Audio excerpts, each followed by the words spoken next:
Sylvester and the Magic Pebble by William Steig. Sylvester Duncan lived with his mother and father at Acorn Road in Oatsdale.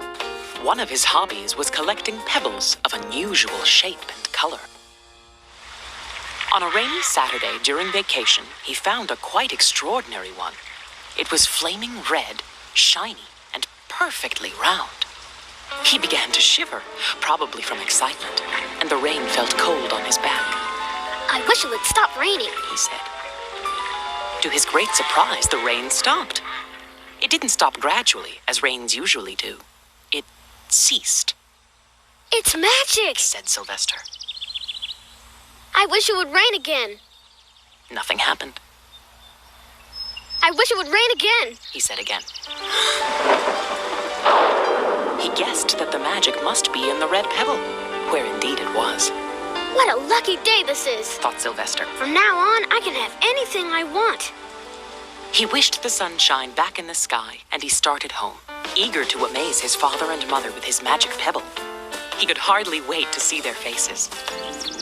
As he was crossing Strawberry Hill, he was startled to see a mean, hungry lion looking right at him. If he hadn't been so frightened, he could have made the lion disappear. He could have wished many things, but he panicked and couldn't think carefully. I wish I were a rock, he said, and he became a rock. I saw that little donkey as clear as day, growled the lion. Maybe I'm going crazy. And there was Sylvester, a rock on Strawberry Hill, with the magic pebble lying right beside him on the ground, and he was unable to pick it up. Oh, how I wish I were myself again, he thought, but nothing happened. He had to be touching the pebble to make the magic work. But there was nothing he could do about it. Sylvester fell asleep.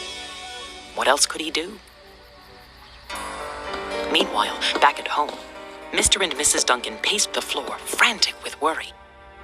Sylvester has never come home after dinner time, said Mrs. Duncan. Where could he be, said Mr. Duncan. They stayed up all night wondering what had happened. At dawn, they went about inquiring of all the neighbors. No one had seen Sylvester since the day before yesterday. They went to the police. Please, has anyone seen our son yet, Sergeant? The police could not find their child.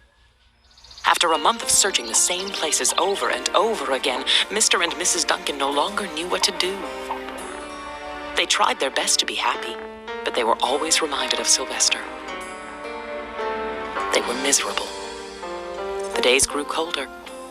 Fall came with the leaves changing color. Then it was winter. The winds blew this way and that. It snowed. Then the snows melted. The earth warmed up in the spring sun, and flowers showed their young faces. One day in May, Mr. Duncan took his wife on a picnic. Let's cheer up, he said. They went to Strawberry Hill. Mrs. Duncan sat down on the rock. The warmth of his own mother sitting on him woke Sylvester. But he couldn't talk. He had no voice. Suddenly, Mr. Duncan saw the red pebble. What a fantastic pebble, he exclaimed. Sylvester would have loved it for his collection. He put the pebble on the rock. They sat down to eat.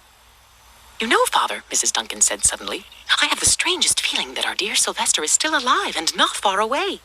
I am. Sylvester wanted to shout, but he couldn't.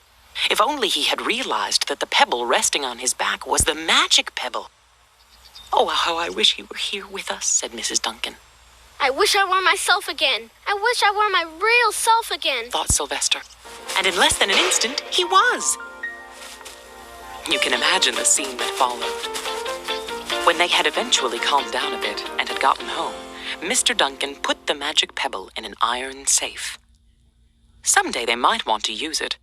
But really, for now, what more could they wish for? They all had all that they wanted. The